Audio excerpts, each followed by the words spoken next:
All right, Larry Krueger here from the Pig and a Pickle Krug Show with a little 49er video. And check out Pig and a Pickle, 2 locations, Emeryville and Corte Madera. They're open 7 days a week. Pig and a Pickle. Go say hi to Damon and Mary.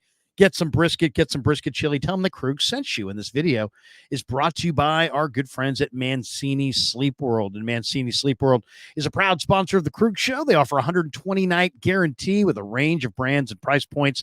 With Mancini's, you get free next-day delivery. I love my Mancini's bed. Click the link below and go to sleepworld.com, and you can find a bed that works for you. Whether you shop online or you visit in-store, just use the code KRUG10, and you'll get 10% off your purchase. That's right, KRUG10, KRUEG 10, and you'll get 10% off in-store on your mattress purchase or online at sleepworld.com. So if you're a Krug Show fan, once again, just use that code KRUG10, and you'll get 10% off your mattress purchase, courtesy of our good friends at Mancini's. All right, let's talk a little bit about the 49ers. They lose in week 3 to the Rams in LA. And, you know, there's lots of things that we could point to in this game that we could talk endlessly about. But really, there was a number of things. One, special teams was really, really bad. You give up a long return, you give up a fake punt, you miss a field goal. I mean, 49ers are just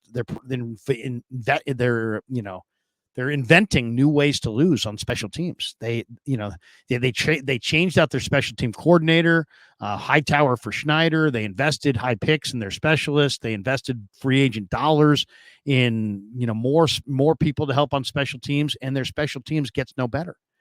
Jake Moody missed a long field goal. LA gets a huge first down on a fake punt. Xavier Smith with a 38-yard punt return to set them up late in the fourth quarter. I mean, it just can't happen. So they laid an egg on special teams. That's number one.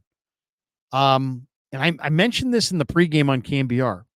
The Niners are slow at defensive back, and Tutu Atwell can really run, and Demarcus Robinson can as well. And the Niners could not defend LA's verticals. They just couldn't defend it when it mattered most. Yadam had a 48-yard pass interference penalty that went against him because he couldn't run with the guy. So he just had to wrap him up. And then Tutu Atwell with a 50-yard reception down the field against Mooney Ward ran right by him. So those vertical routes, I mean, I knew this was going to be a problem. As soon as I saw there was going to be no Cooper Kupp and no Puka Nacua, that left the Rams with, who love to go with 11 personnel, 3 wides. Well, guess what their wrinkle was? They went 12 personnel with double tight ends. But they still felt like they could take a chance up top in key moments of this game against the Niner DBs, and did. And so that's a problem. So the Niners have a major problem. Isaac Yadam might not be a fit. They might have to go to Renardo Green. They have to come up with more pass rush. The Niner pass rush was pretty much non-existent. The 49ers had 391 yards, almost 100 more yards than the Rams, and lost. Brock Purdy was a freaking amazing 21 of 29 with 6 drops. He could have been 27 of 29. He could have completed like 90% of his passes on the road. He threw for 288. It would have been like 350. Threw 3 touchdowns. He had a 137.1 quarterback rating. He did have a fumble, but he completed over 70% of his passes again on the road, despite the fact that he had no CMC, no Debo, no Kittle. He's out there with just Juwan Jennings. And that was the other thing. I mean, the 49ers made way too many mistakes in this game. 7 penalties for 111 yards. That will get you beat every single time, and did. The Niners ran, for 137 yards, 4 yards a pop.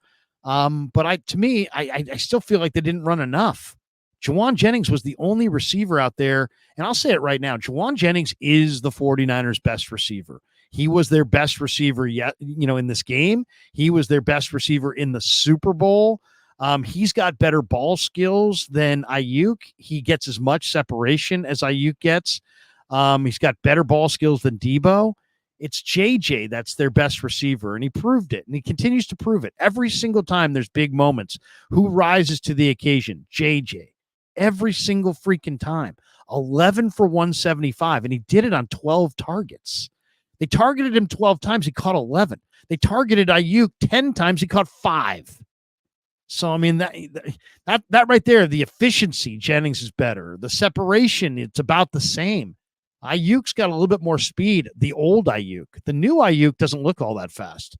Ronnie Bell has to go. he had a huge drop.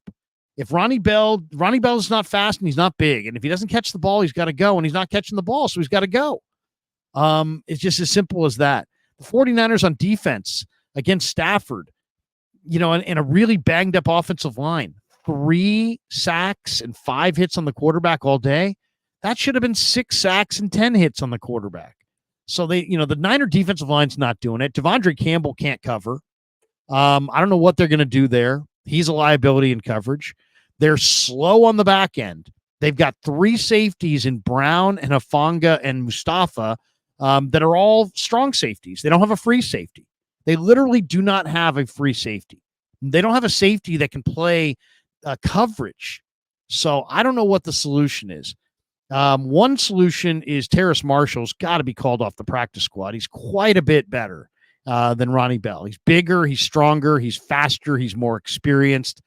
Do I need to stop? Do I need to continue? And we can stop right there. I don't care about what round you drafted Ronnie Bell and what that means and this and that. I don't give a shit. It's time for Terrace Marshall. He's bigger, stronger, faster, and better. So no more sacred cows. And then that offensive line, McKivitz got worked, a couple times. And that was hard to watch. For the most part, the Niners did a decent job at blocking the Rams. But McKivitz got worked a couple times. So you look at this overall performance and you say, wow, the 49ers had a 10-point lead in the fourth quarter and they wind up losing the game. And it's as simple as the Niners in a tie ball game, it's 24-24. It's 2nd and 10 from the Niner 43 with a minute to go. And Purdy throws a 20-yard pass or whatever it is to Ronnie Bell and he drops it. And it would have been 1st and 10 at the 40-yard line or 45-yard line of the Rams, and they're a couple plays away from, kicking the game-winning field goal and getting out of there. Instead, Ronnie Bell drops it. It ricochets off his hands. And then on 3rd and 10, Purdy ran for 2 yards, and then they were forced to punt. So, that 4-play sequence right there, Ronnie Bell drops the ball on 2nd and 10. If he catches it, the Niners probably win the game. Instead, he drops it. That gets to 3rd and 10. Then they don't make it on 3rd and 10. Then they have to punt. Then they punt it to Xavier Smith, and Malik Mustafa whiffs. Jake Tongas whiffs on Xavier Smith, and he gets a big 38-yard return. Ball game. Thanks for coming. So it's as simple as that. Then Stafford on the very first play isolates Parkinson on Devondre Campbell, and Devondre Campbell couldn't do anything but wrap him up because he can't cover. So, it's really sad. They got rid of Jalen Graham and kept Devondre Campbell, despite the fact that Graham had a great summer and Campbell didn't really do much at all. Why? Because they're trying to justify signing Campbell in the offseason. How about just you sign some guys, you draft some guys, and when you get to camp, let's let the best guys win. Instead, the Niners get to camp, and it's like Devondre Campbell's a sacred cow, and so he gets the roster spot over Jalen Graham. And then what happens? You get burned. And then Ronnie Bell's a sacred cow because he's a draft pick, so he plays over Terrace Marshall. And then guess what? He can't catch and he can't run. So they're not putting their best players on the field. And it's the NFL. You don't win in the NFL when you don't put your best foot forward. So enough sacred cows, enough preordained decisions, and let's get back to playing the best players. So I think, the 49ers really could use Hassan Reddick. I would trade a 3rd-round pick for Hassan Reddick and try to beef up my pass rush. The Niners have a bunch of young defensive backs, young safeties, young corners. You're going to watch those guys just lose all confidence and get obliterated all year because you have no pass rush, or you're going to go get some pass rush up front to help you a little bit. And so then you can speed up opposing quarterbacks and they can't rip your young secondary to shreds. That's probably the best idea. There's not a lot of options out there, but Hassan Reddick is out there, and you could probably get him for a 3rd-round pick. You got the cap room to do it. That might be the move they have to do. But Terrace Marshall's got to be on the roster over Ronnie Bell. Ronnie Bell's got to be cut. And it's not about this one play. He didn't catch the ball well all summer. He doesn't run well. He's not particularly big. That's okay. You don't have to be big. You don't have to be fast, but you got to catch the ball. And if you're not big and you're not fast, and you don't catch the ball, you're going to be doing something else. So he's going to be doing something else. So, that's kind of where it's at. It was a rough game. They didn't put a lot of heat on Stafford. The Niners defensive interior should have dominated and did not. Stafford was sacked 3 times on the day. He's a mid 30-year-old quarterback who doesn't move all that well, and yet they couldn't sack him at all. The other issue in this game is that the Niners really couldn't run the ball. Jordan Mason had 19 carries for 77 yards. It looks good on paper, 4-1 a carry, but he had an 18-yard run. So then you take away that 18-yard run, and it's 18 carries for 59 yards. And that's not nearly as good.